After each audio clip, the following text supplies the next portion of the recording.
라면은 밀가루로 반죽한 면을 국물에 넣어 먹는 음식이다. 밀가루로 반죽한 면이 너무 많아서 기원을 정확히 알 수는 없지만 중국이 라면의 기원이고 2차 세계대전 때 일본이 라면을 배워갔다는 설이 유력하다. 그런데 그 라면은 우리가 주로 일본 라면이라고 부르는 라면이고, 오늘 이야기할 라면은 우리가 아는 그 라면, 인스턴트 라면에 대해서 이야기하겠다.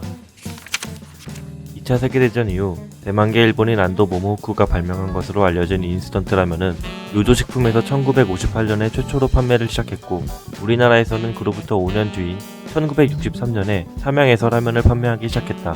우리나라 최초의 라면인 삼양라면은 지금처럼 스프가 면과 따로 포장된 것이 아니라 면에 양념이 묻은 상태였으며, 익숙하지 않은 조리 방법과 맛 때문에 그다지 인기가 없었고, 심지어 라면이라는 이름을 플라스틱의 종류라고 오해하기도 했다. 결정적으로 당시 라면의 가격이 10원이었는데 시장에서 팔던 꿀꿀이죽이 5원, 짜장면이 20원이었던 것을 감안하면 결코 저렴하지 않은 가격이었기 때문에 소비자들에게 외면을 당했다. 그러나 무료 시식회를 실시하여 소비자들에게 맛을 어필하면서 점차 곽광을 받고, 잡곡과 밀을 강제하는 혼분식 정책과 맞물려 1969년 한 해에만 1,500만 봉지가 팔리면서 본격적으로 라면이 대중화가 되었다. 삼양 이후 농심, 동방조량, 신한제분, 풍년식품, 풍국제면 등 많은 회사들이 라면을 판매했지만 70년대까지 살아남은 회사는 삼양과 농심뿐이었다. 60년대의 라면은 일본의 제품을 따라서 만들었지만 70년대부터는 독자적인 연구와 개발으로 짜장면이나 냉면 등 더 많은 제품들을 출시했으며, 우리나라 최초의 컵라면인 삼양컵라면도 이 시기에 출시되었다. 닭고기가 베이스였던 국물도 우리나라의 입맛에 맞춰 소고기를 베이스로 바꿨다. 이 시기에 형성된 라면의 맛이 우리나라 라면의 맛의 기본과 독자적인 개성을 만든 것이다.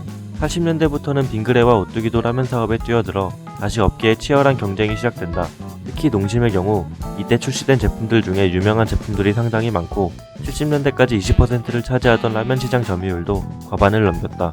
라면 시장은 꾸준하게 성장했고 업체들 간의 경쟁도 계속되었으나 1989년 라면의 제조에 공업용 오지를 사용했다는 혐의로 검찰이 삼양식품 등 5개사 대표와 임직원을 구속했고, 공업용 오지라는 자극적인 표현으로 인하여 라면업계 전체가 침체되었다. 우지파동이라고 불리는 이 사건은 7년 9개월의 논란 끝에 무죄 판결을 받았지만 라면업계가 40%의 매출 감소를 겪었고 밀가루를 쓰는 타업계까지 타격을 받았다. 88 올림픽 이후 우리나라의 라면이 세계적으로 알려지기 시작하면서 90년대부터는 드디어 라면의 수출이 시작되었다. 농심은 중국 상해와 청도에 공장을 세우고, 중국은 물론 인근 지역에 대한 수출을 확대했고 삼양과 팔도도 해외 진출에 나섰다. 팔도가 1997년 블라디보스토크에 사업소를 개설하고 도시락을 판매했는데, 뛰어난 현지화로 지금 도시락은 러시아에서 연간 3억 개 이상 판매가 되고 있으며 용기면 판매 점유율이 60%가 넘는 국민 컵라면으로 자리를 잡았다. 2000년대부터는 전세계 100개가 넘는 국가에 우리나라의 라면을 수출하기 시작했고, 웰빙 열풍으로 튀기지 않은 겉면 제품을 출시하거나 나트륨을 줄이려 노력했다. 2010년대 이후로는 프리미엄 라면들이 등장했고, 소비자들이 자체적으로 서로 다른 제품들을 섞어 다양하게 먹는 방법을 만들어내 개성이 있는 많은 레시피들을 서로 공유하며 새로운 문화로 자리를 잡았다. 세계 연간 라면 소비량이 1000억 개가 넘을 정도로 라면을 많이 먹는다. 그런데 인스턴트 라면의 원조인 일본에서는 사실 우리나라만큼 라면을 많이 먹지 않는다.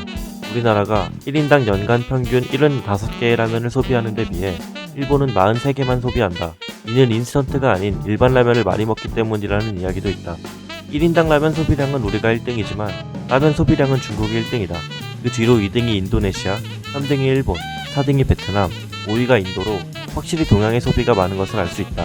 규모가 비교적 작기는 하지만 서양도 라면을 먹는데 라면 소비량의 6등이 미국이며 브라질, 멕시코, 아르헨티나 등 남미 지역은 일본의 라면 업체들이 장악했다. 특히 멕시코는 토요식품의 마루짱의 판매 점유율이 80%가 넘는다. 영국은 팥누들이라는 국민 컵라면이 70년대 중반부터 판매가 되고 있고, 독일은 90년대 중반부터 동네 마트에서 쉽게 구매할 수 있을 정도로 대중화가 되었다. 특히 노르웨이는 미스터리라는 라면이 20년 이상 업계를 장악하고 있는데, 미스터리는 노르웨이에 간 첫 번째 한국인 이철호 씨가 만든 제품으로 요리사였던 그가 많은 사업 실패와 시행착오 끝에 성공시킨 라면이다. 간편식으로는 따라올 음식이 없는 라면이지만 건강에는 좋지 않다는 인식이 있다. 하지만 라면은 칼로리가 높은 편도 아니고 탄수화물, 지방, 단백질의 비율도 6대 3대 1으로 상당히 좋은 균형을 갖고 있다.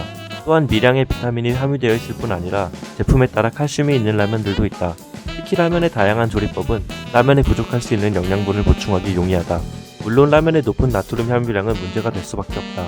우리나라의 경우 라면에 밥을 말아서 먹거나 김치를 곁들여 먹기 때문에 국물을 많이 먹게 되고 김치에 나트륨까지 추가되어 라면으로 한 끼만 먹어도 하루 나트륨 권장량을 초과할 수 있다. 나트륨을 적게 섭취하기 위해서는 국물과 김치를 자제하고 스프를 덜 넣어서 먹는 것이 좋다.